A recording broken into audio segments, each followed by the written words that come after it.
having one bad egg is a disaster. It's always about people. Confidence breeds confidence. Anything is possible. Anything. I don't believe there are any limits. And the only thing that limit people are their own beliefs. Understand your values. What are your values? When you're interviewing people, firstly, listen to the responses, but listen to what they're not saying. Hi, my name is Rohit Bassi, and welcome to the Quotient podcast, where we focus on the most important asset in your organization, your people. In this podcast, I'll be speaking with CEOs, investors, and executives from around the world to learn how they build high-performing teams. Without further ado, let's listen in.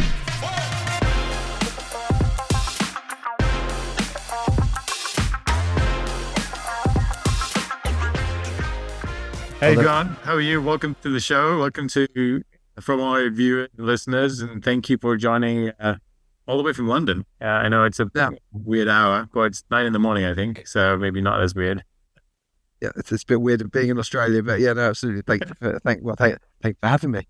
Yeah, of course. You know, I'm very excited because I think one of the things that, having met you and now not I've met you for a few years, I think, you know, every time I talk to you, I hear something amazing that you're doing, a new adventure, a new project, a new idea that you're working on. And I feel like, you know, I always feel like I'm not doing enough when I talk to you. And I feel like it's really exciting, but also I'm always curious as to how do you juggle all of this? And, you know, your story for me in my head is an entrepreneur, an operator, an investor. And now I've heard that you're also coaching and mentoring some other entrepreneurs. So maybe I'll let you tell us, what is it that excites you? What your journey and how you got to where you are today? And we'll go from there. Yeah, fine. I mean, look, first, just to answer the question you said before in terms of how you juggle everything. I think because I also fit in a daily training regime and a kind of, you know, the kids and family and everything. So there's a lot of juggling, but I just think people have a lot more time than they, you know, believe they have. You know, really, you know, that you can do a hell of a lot more. Because you know, it's a bit like with, you know, a good personal trainer will tell you when you think you're at your optimum, you're probably at 40%.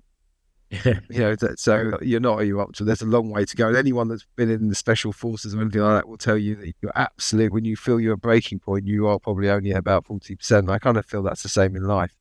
Yeah, when people think they've filled their life up, they're so busy, they've got no time.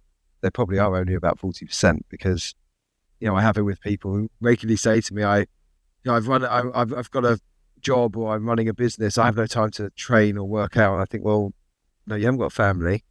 You haven't got kids to look after. You've got one business or you've got one job. You definitely have time to train and work out because if I do, you do. That's my view. So anyway, it doesn't really answer your question, but you know, I think, like I said, I just think people have a lot more time than they appreciate that they have. It's interesting. So with all that extra time that you found out that others struggle to find, what are you up to these days? And more importantly, stepping back, you know, what has your journey been getting you to this point? That'd be really interesting to hear. Because it's a long story. It's a long story. I mean, it's late. Yeah, it's late there. I might put you to sleep. But, well, I think really a lot of these sort of, and it's not saying, I think the key thing is I don't feel like I'm not anything special. I think the fact is that I think your environment of growing up has a massive effect on you. Confidence breeds confidence. You know, it's like if someone tells somebody they're confident as a child, then they believe they're confident and therefore they go out into the world as a confident person. You know, if you're regularly told, oh, you're very shy and you're very, you know, then that's the role you play effectively in my opinion. So I think that I have to go back to the beginning to tell you why I've got to where what I'm doing today, because to be honest, really it stems from my childhood. And we've talked before, I know about the fact that, you know, when I was growing up, I had a bit of a sort of not strange, but, you know, everyone has their story, right? But I mean, I grew up, my parents were reasonably wealthy when I was very young. My dad had a freak accident, a complete freak incident, which, you know, really sort of changed our lives sort of massively, which involved ridiculously getting electrocuted when trying to fix the electric windows in his car. And the car was running, so he breathed in the fumes and had a sort of brain injury. So he actually died and they brought him back to life, which was quite amazing. I was only about 5 years old. But I think the reason why there's a reason why I'm telling you this is not my entire life story, but is that as a result we had short-term memory loss, brain damage, which they never thought was going to get better. And I think a couple of things happened from there. Firstly, I saw my mum, who was outwardly sweet. She always has been. She still is. Lovely, but she's tough as old boots. Inside, she's a strong woman.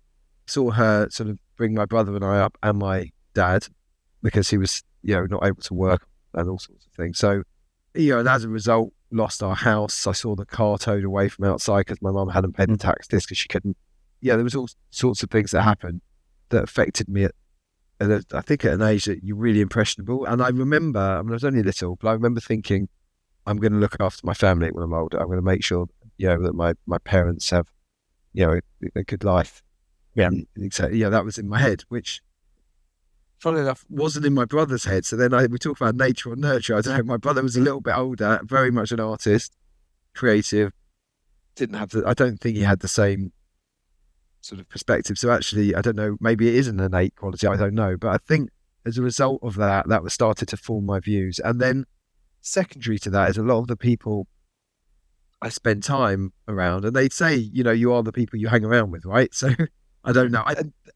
We're very wealthy. We kept the same friends. I had people who were, we're in northwest London. We're, a bubble within a bubble, basically, which you have to realise. So even though I say these things happened, I didn't grow up on the streets. I lived in a nice house, in a nice area, but somehow my parents managed to sort of work their way through that. So it wasn't that I grew up, in the council estate of Great Britain, but I definitely didn't have what other people had, for sure.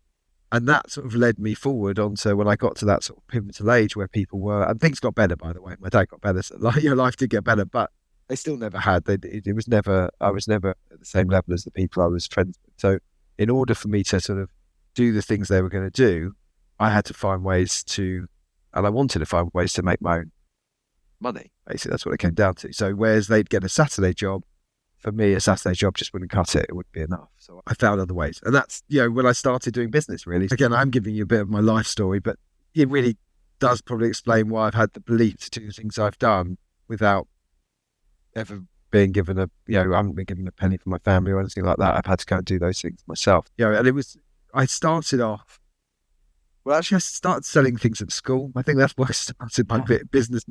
This is going back. I had a great school, amazing school, actually. I'm actually Jewish, but it was a Catholic school. Quite interesting. So they looked after me when my parents didn't afford the fees. They supported me. So massively grateful for that, which was a private school in St Albans.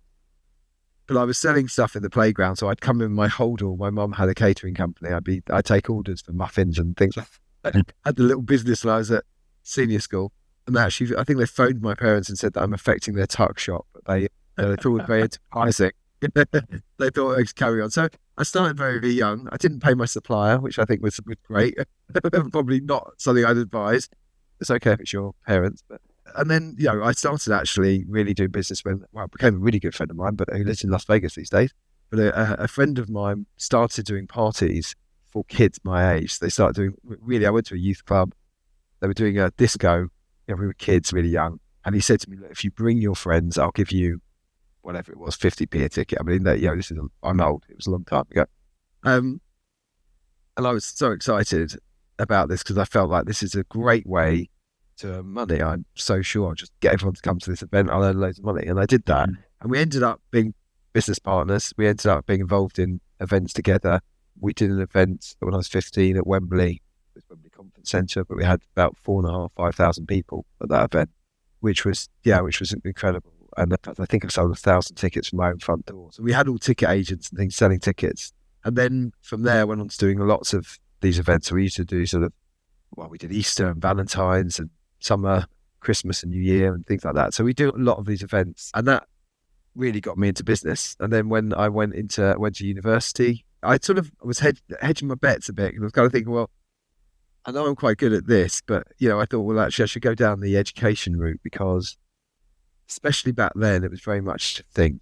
A degree was a very important thing to have, and it still is to an extent, for sure, depending on what you want to do. But I did law and politics as my degree. I stayed in London because I had a business here, and I'd met a girl, which worked out. I'm still with the same. So I guess I made the right decision. And and I very quickly decided that I didn't want to be a lawyer.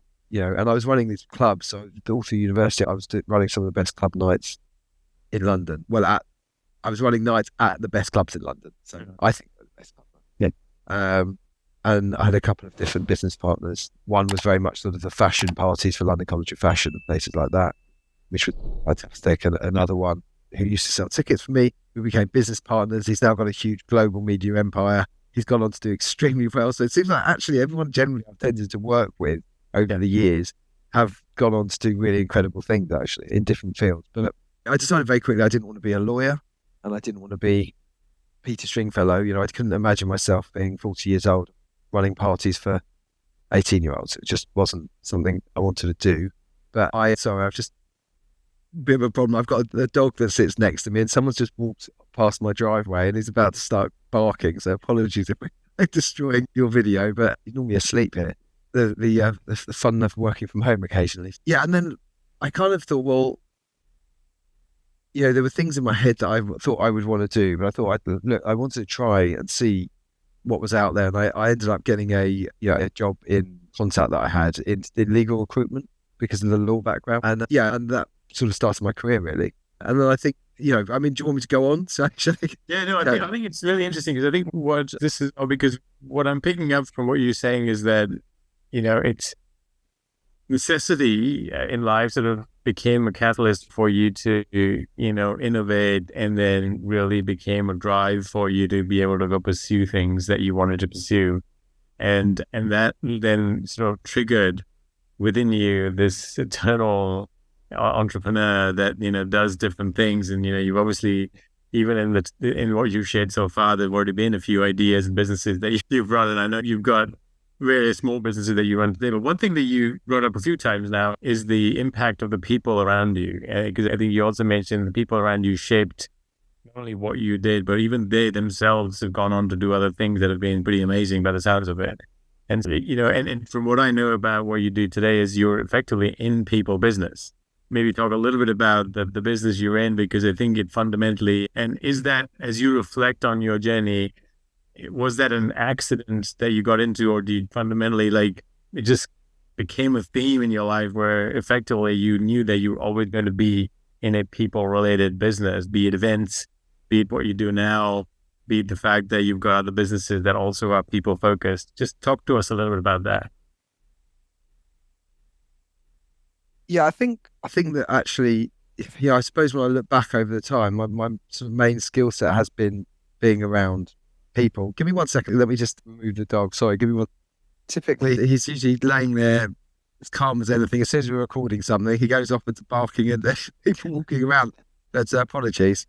But yeah, so it threw me a little bit. Yeah, what I was saying, I think that, when I look back, I guess my core skill set is, which sounds a bit, if it sounds a bit sort of, odd, but is working with people. I mean, it is, I generally get on with people and enjoy working with people and having ideas. I think that's the thing. I think I'm quite good with ideas. So when I'm speaking to people, quite often I'll come up with something that they haven't thought of or along those lines, really. But I just think people are interested. I've always been interested in people and enjoyed other people's company. I feel like that's a normal thing, right? It's kind of... Well, what's different, Grant, is that you played that interest or energy that you get from people into actual businesses, right? And so I think that's what's interesting. You're right. It should be normal that a lot of people interact with a lot of people and they bring them joy. But I think I'm really interested to hear, and I think our listeners would love to hear, is that how do you go from what are your principles or philosophies that have allowed you to then take that mindset and then actually convert that into a people-related business, which is really one principal business you're in is recruiting, right? And then you're actually So in terms, so I'll tell you, in terms of the business, I'm involved in a lot of businesses. My main company is Elite Associates, which is sort of global leader. Well, they are the global leader in recruiting, training, consultancy into the luxury industry. So, working with some of the biggest brands in the world, both in sort of the retail and hospitality as well. So I'm predominantly retail. And everything from sort of exec all the way across to temporary seasonal staff on the shop floors of, places like Harrods in the UK, etc. It's a real varied mix because almost every part of that business is its own, really it has its own life form. Because an exec search functions totally different from, temps, and which is also very different from consultancy, which, and training. We've got a training academy as well. And again, I'm involved as non-exec advisor, or exec in other businesses as well, and most of them are people related. Well, not every business is people related, really, whether it's, even if it is a product, it comes down to the people. Even Chanel, right? Well, it's all about the brand, right? Chanel is the brand, but if they had the wrong people, that brand would lose its value very quickly. It always comes down to the people. I think that a few things. Firstly, I've always been very transparent with people. I think that's one of the key things. It's being very open. I think you get I've come across a lot of sort of people in my career life where they've got a veneer on the outside, so they act a certain way, they behave a certain way because they feel that it'll get them to where they want to be, and they've got at the core of it is real selfishness, and it's not drive, it's just some sort of negative, I believe, negative personality. And I think that that will, in time, you'll find out who those people are, because they can only behave a certain way for a certain time until their values, which is, I guess, in the centre of who they are, will come out to the surface. And those values are, what makes a person. So I think, so I don't want to babble, but I think it probably comes down to the values then. It comes down, I know that sounds a bit corny, but the fact is that if you've got the drive and determination to do something, you've got great ideas and you believe you can achieve something. That's the thing. I was at a training session.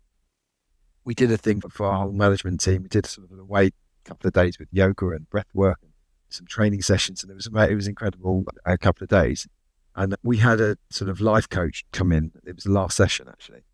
And I felt really bit stupid answering how I answered, because she asked the question and she said something, not the exact question, but something along the lines of, talk about write something down that you felt you couldn't achieve, or something along those lines. And I kind of, it was a bit embarrassing to say, but, and interesting enough, people were answering this question, and I was listening to them and thinking, oh God, maybe I shouldn't say what my ended. But because they came to me and I said, nothing, I've got nothing to write down. I believe that if I wanted to be Prime Minister when I was younger, okay, I might not have entered Prime Minister, I'd been in the cabinet, that was my view, but I'd have aimed to be Prime Minister.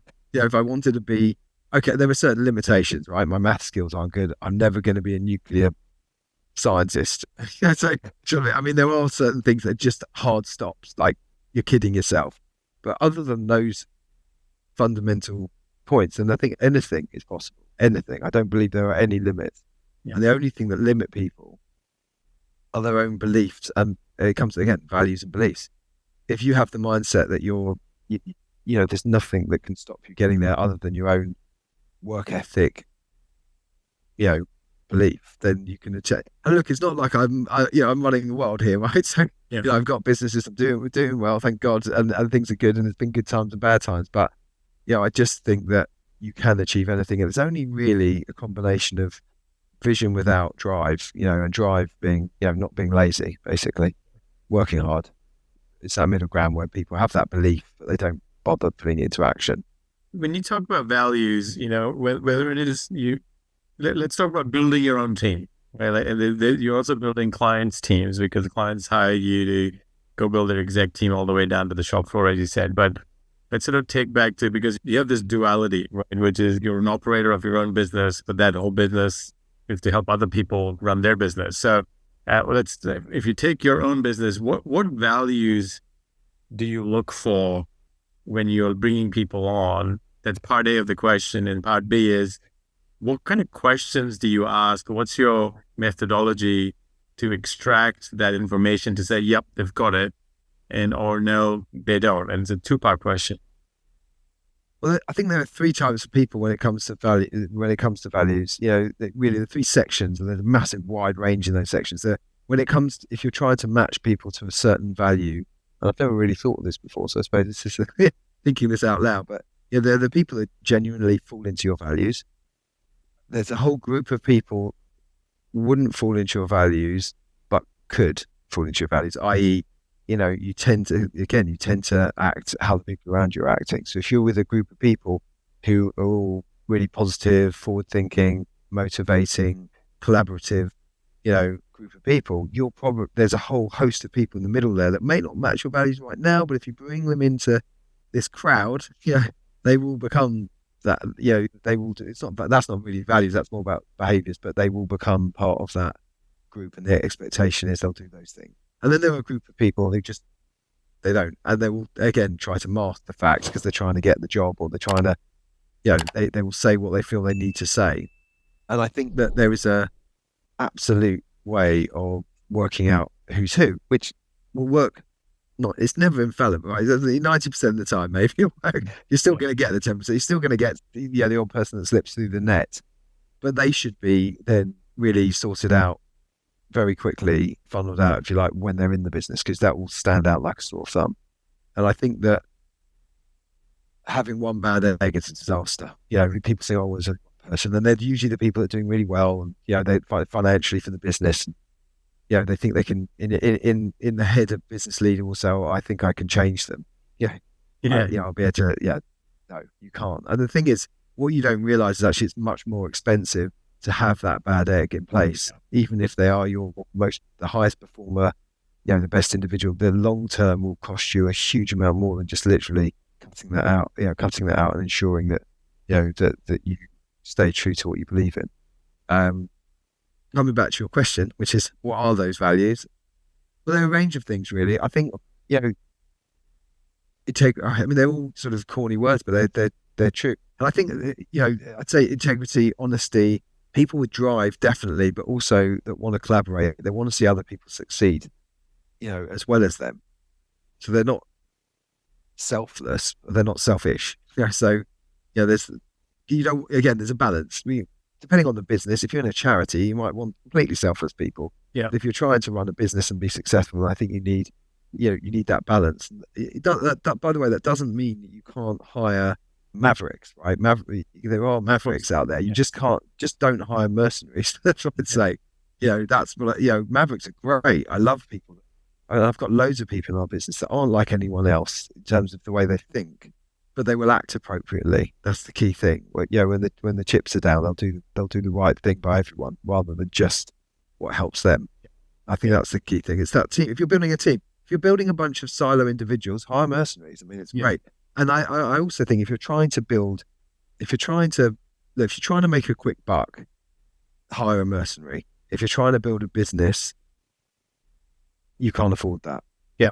That's what you got to ask yourself. If you've got if you're in a business situation where you've got someone in that scenario, are you trying to make some quick money and then be done, or are you trying to build something for the future? I couldn't agree with you more, because I think what you're referring to is long-term value creation. I think, but as you were speaking to it, and correct me if I'm wrong, effectively the way you, for the most part, again, to your point, if you need to inject some very quick wins and you need somebody just for that, that's a separate situation. But holistically, when you think about building a business, running a company, you think about long-term value creation, enterprise value. And in order for that to happen, you need to do your best to actually define what values are, and that you define them to be integrity, honesty, drive, being collaborative, the four that you mentioned.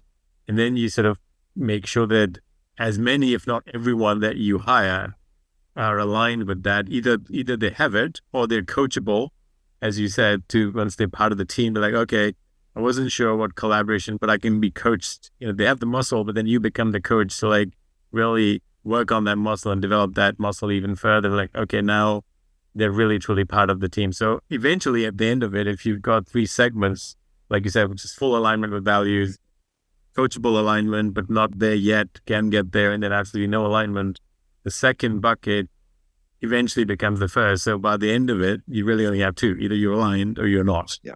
And it becomes the first or the third. And if it becomes the third, that's when you need to be quick. You need to work that out relatively quickly. And that's having a good internal process. What questions do you ask, or what's your way to identify, like those listening, say, okay, I buy this crowd because I've got similar views that I want people with high integrity and honesty and drive to join my team. Tell me how you found them. Like what do you look for, and what's your sort of secret sauce to find them out during a pool of people that come to you?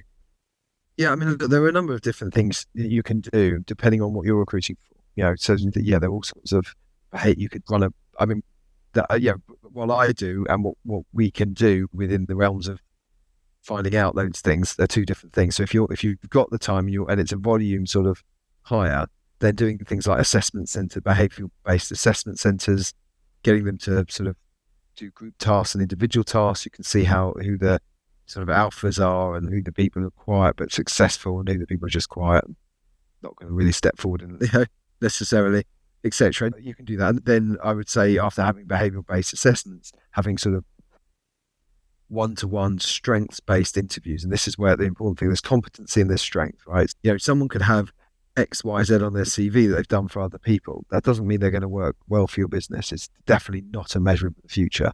The measure of the future is that innate quality in that person. And for me, how you get that from someone is, I'd say, I don't know what the percentage is, but there'll be a very high percentage of people doing interviews that are just asking the questions and listening to they're listening to the answers that are being said. What you have to remember when you're meeting someone, actually meeting, interview, whatever it is, it's why I like poker, by the way, because I like reading people. So it's always about people. And it's like I said, if I play poker, it's never about the money. I'll play for pennies. It's just I enjoy the challenge of understanding who's around the table. So when you're interviewing people, firstly, listen to the responses, but listen to what they're not saying. This is the key thing, is you've got to remember the person sitting opposite you is telling you what they want you to hear. So most people go into an interview, they just listen to the answer, they go, oh, they've said this, they've said that's great. But yeah, that's wonderful.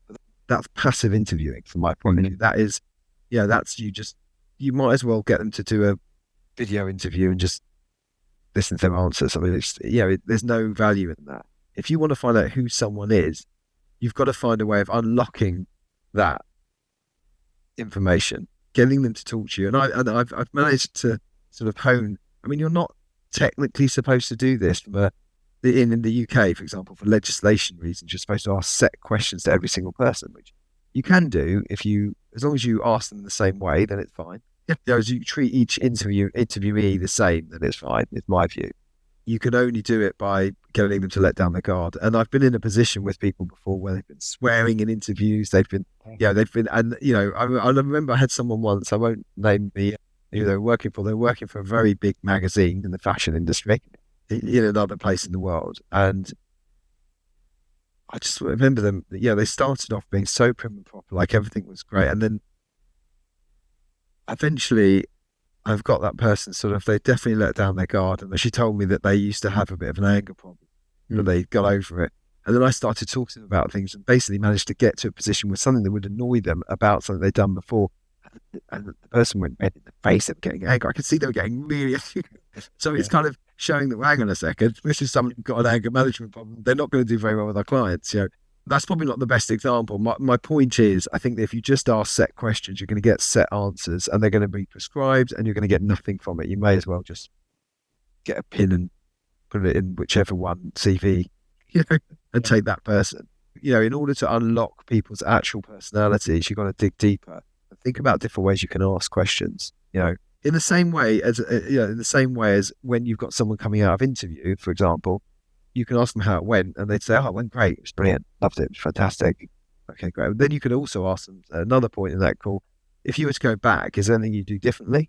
And I guarantee you they'll come up with one or two things. So it didn't go great because of actually these things that you didn't answer the way you wanted to.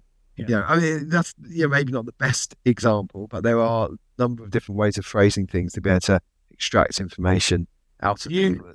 Do you have a favorite question that you often, like your go-to question that you found yourself enjoying asking? Because what it sounds like, Grant, is that at the core of it, you just enjoy having that conversation and actually getting to know the person.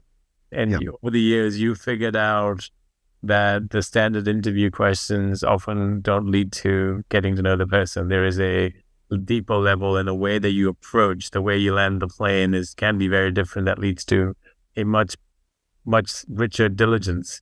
And so in that vein, do you have hey, look, every time I've asked these one or two questions that served me really well for the types of values that you're looking for, just so that people can get, they can take away. I'd love that question. It's just the way you would phrase it might be different. I'd love to have a killer question. Just ask this question. You'll have all the answers. It'd be great. But unfortunately, that one doesn't exist. It's really about, I can give examples of, when you're asking people about scenarios, if I get a feeling that someone maybe has a little bit of an edge to them in terms of, how they it is it's a bit of an intuition. It's a gut thing, right? When you're talking, you get the feeling, well, hang on a second, this person might have a little bit of a cutting edge to them. Or how would they then act in a situation? Ask them the question, how have you dealt with, and these are very set competency-based questions, really, but, so it's not the best example, but, have you had a situation before where someone's disagreed with you? And how have you dealt with that? Especially if they're in a position of authority. And, or how do you deal with the difficult people? And they'll say, oh, I'm fine, I do this, that, and I said, well, give me an example, of the time where you've had a situation. And then I'll start talking about it. But and then you're digging deeper. It's about layers, right? It's getting below. And then ask more questions about that, to really sort of dig, and find out whether, did they really deal with it in this way? How did they deal with it? They're telling me what I want to hear, but actually what do I really think and believe is the outcome of that situation? And also, what I'd advise most people, rather than having a set question that I can say, this is the killer question, is that you have to there's two ways of interviewing, really, two main ways. You can have them scared, and which I wouldn't recommend, or you can get them to completely relax and let down their guard. And that's what you need to do. Yeah. The goal of a good interviewer is to get the person at the other side of the table, screen, wherever it might be, to relax completely. And because when they relax completely, they then become themselves, and then you can see who they are as opposed to what they've done and what they can do. They're two very different things. I think you're so right, because I think interviews, as they are a necessity, we've all got to go through it. We've all gone through it, both on all sides of the table, but it is a few minutes, hours, at best several hours, but never days, weeks, months worth of interaction. And so it is a sort of an artificial setting where somebody has to come in, they've got to be at the best behavior, talk about all the skills, not sure exactly what question will come at them. So the more you can help them, even though it's not an easy thing for people to do, but the more you can help them relax, the higher likelihood that they'll be closer to how they'll be when they actually work for you or work with you. Knowing that it's still slightly artificial, I think in order to give yourself the best chance to do your diligence and understand the person, I think what you're saying is find ways to get to a stage where it is less out of fear. There's always going to be anxiety. It's if somebody's not anxious coming to interview, it's almost like, there might be something else going on. I think the question is, how, finding a way to calm the candidates down. And is there a way that you've done that you found works more often than not?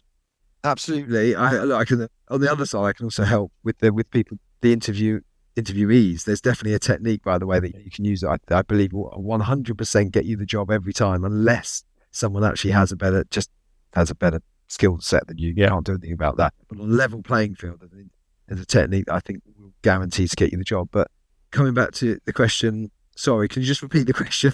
Well, the question is that, you said that getting the candidate to relax is really key. Yeah. And so the question was, do you have way that you go about it that has worked for you to help get that done? Because that's the skill itself, right? Absolutely. Yeah. And that is really and it's not just if this is not an interview situation, it's also in meetings and life. It's about building rapport. And, there was, building rapport with that person, commonalities, there's I'm spending years and years in a room. Been in the recruitment industry for a long time. I think that I've interviewed thousands of people. And I think that there's an element of just having so much experience to be able to guide, that interview. But the core of it comes down to building rapport with someone so they feel relaxed. You can bring them into your space and make them feel at ease. And then they can relax. And then you can start asking questions that make them feel even more relaxed. And then you can start asking questions that will get them to, unveil who they are. So it starts from, it's like peeling away the layers of an onion. When they come in, they are there with the skin on and everything, right? So your job is actually to peel those layers away. And if you can get to the heart of the onion, well, you've succeeded, right? Now, you might not like what you see, but, that's great then, because you can count them out. But like I say, too many people turn up to interview people with just no idea, really. They're just asking questions and getting answers. And effectively, if people answer the one they've answered in the best way, it's the person who gets the job. And that's not an interview. Well, it technically is, but it's not really. It's a bit like being a journalist, right? If you're interviewing someone, do you just want to ask them the set questions, get the set answer they've answered? That answer to everyone, or do you want to really understand, get the scoop find out what's going on under the surface, so to speak. How much of what you're saying, Grant, is that comes down to your mindset as an interviewer, right? So if I'm looking to get talent, and in a market where talent is not easy to get, especially depending on what level you're talking about, but no matter what, I think today supply side is tight. There's always been tight, but I think it's getting tighter, as we all know. And so, how much of it is the mindset of the person interviewing the candidates? Like, how much of it is preparation? How much of it is clarity of what you're looking for? How much of it is, I totally understand that there is an experience base, but not everyone has hired people across the board, right? Like, I'm thinking about small, medium business owners who are hiring the third head of sale, or this is the first time they're going to be hiring somebody in the finance function.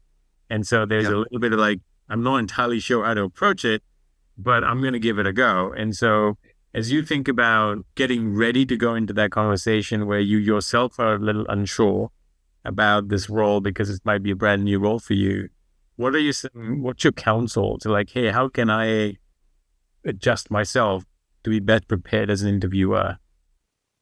I think that there are a few things. Firstly, you have to remember that especially in this market where there's candidate shortage, but in any, even if there isn't, this comes back to something I've never really broken it down, but I've always felt that, and you should always go into this knowing that this is a two-way sales process. I mean, an interview, it is, and this is what I say to people going into interview, this is a sales process. The CV is a tool to get you, all it is a tool to get you an interview. Nothing else. It's irrelevant otherwise. It's just, you need it on your, and then when you're in an interview, it's a sales process, but it's a two-way sales process because, when I meet someone,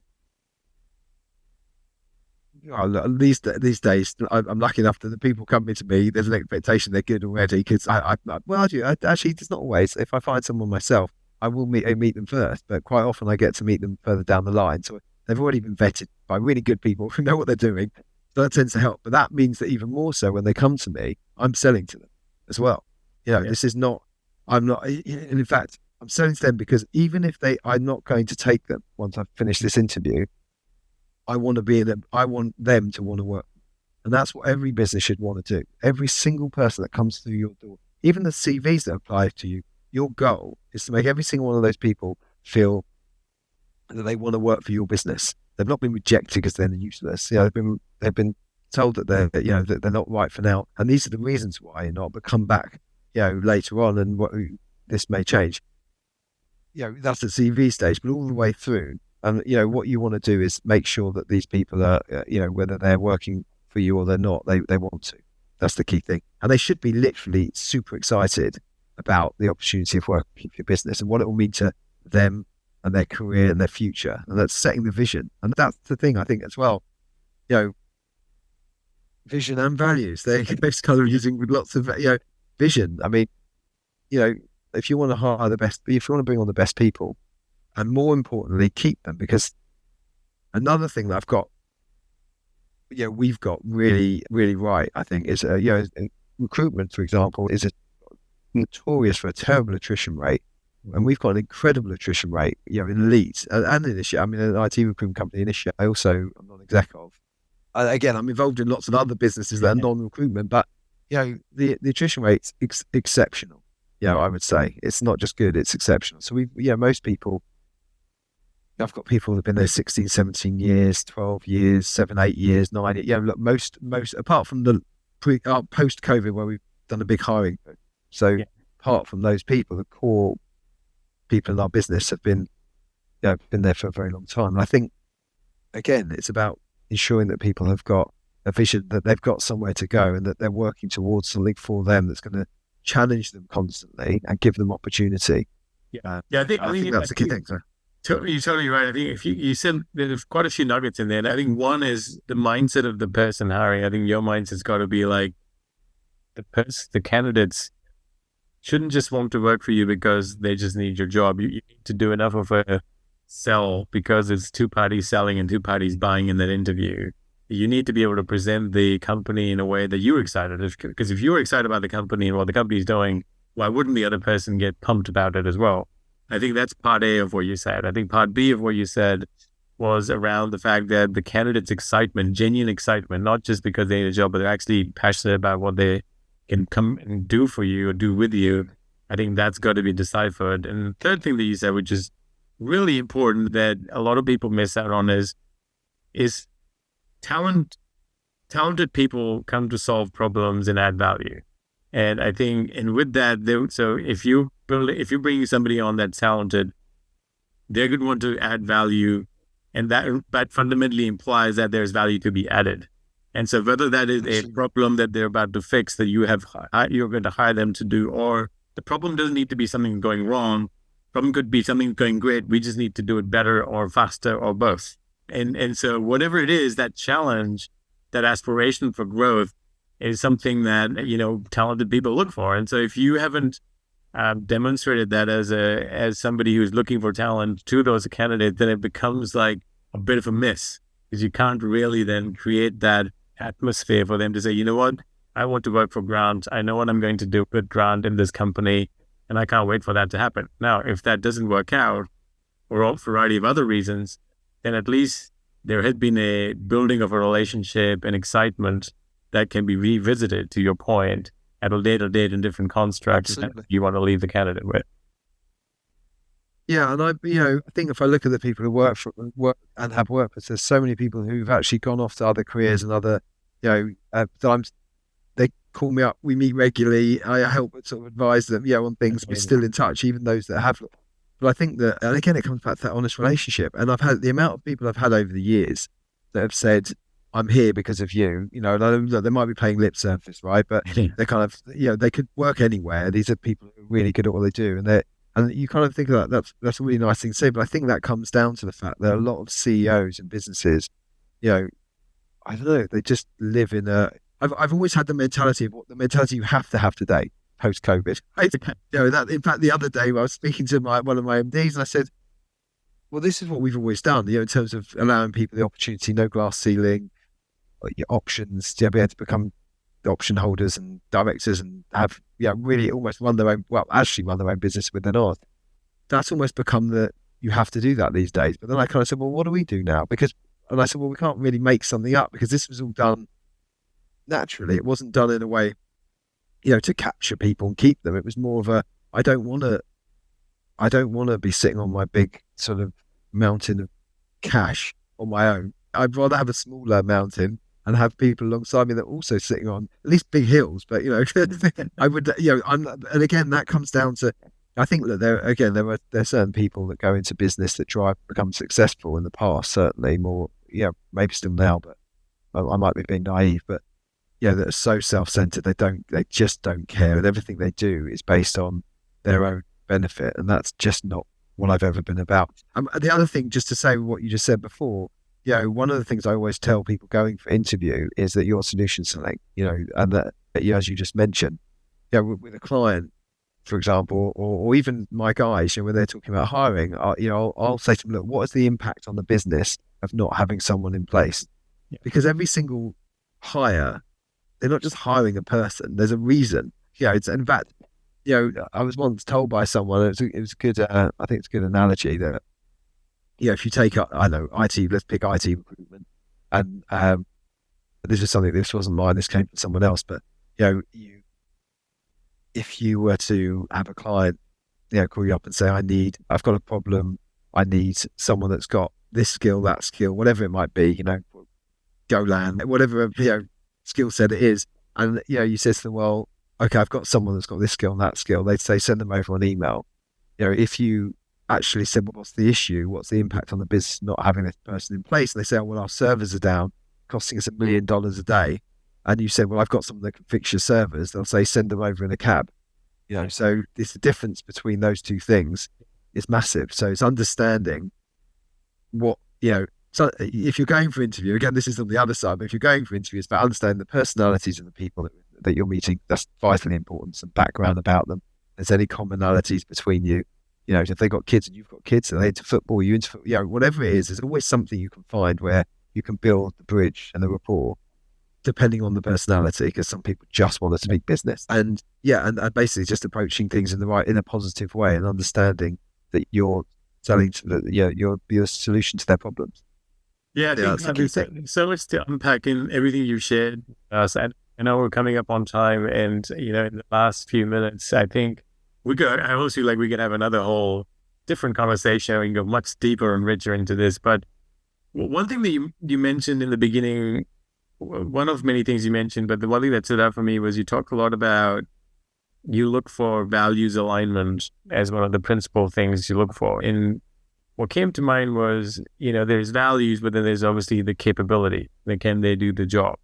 So a simple question may not be a simple answer, but a simple question is, which one do you put more weight on, the capability or values? Like, do you first go say, the values are not aligned, I don't care about the capability? Or do you say, unless they meet the capabilities, then I go check for values? So do you have a preferred? Sure. Yeah, absolutely. And it depends on circumstance, because clearly there are situations where actually the ability is essential. Like I say, you wouldn't want to hire someone on values if they were going to be a nuclear physicist, right? For example. So there are different scenarios to this, but on the whole, certainly within a sales-driven, people-focused business, values are everything. And I think even if you take the retail industry, for example, the hospitality industry, and this covers actually most industries, but the example I give, and this is a problem for a lot of business owners as well, and this is why one thing I'd always advise people is that if you own a shop, right? I mean, and I mean this as an example, so it could be whatever business you've got.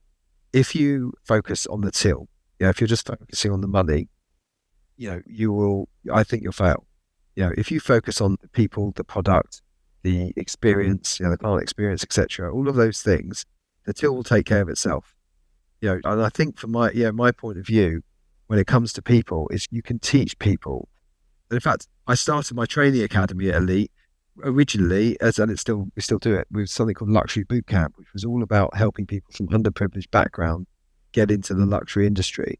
And the reason I did that was exactly the question you've asked, is because I believe there were people with an innate quality to give great client experience. Yeah. And it doesn't matter whether you work 15 years at Gucci, you might not have that quality. And in which case, I don't want you working, you're not going to be any actually good at the job.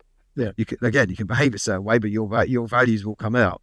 Whereas somebody could be from a really underprivileged background, never think they'd have the opportunity to work in the luxury industry, but naturally have this innate quality. You can teach them everything else. I mean, the only thing you can't teach them is that really, unless they're in that middle group that we talked about before, is values. So your values are formed from a very young age. So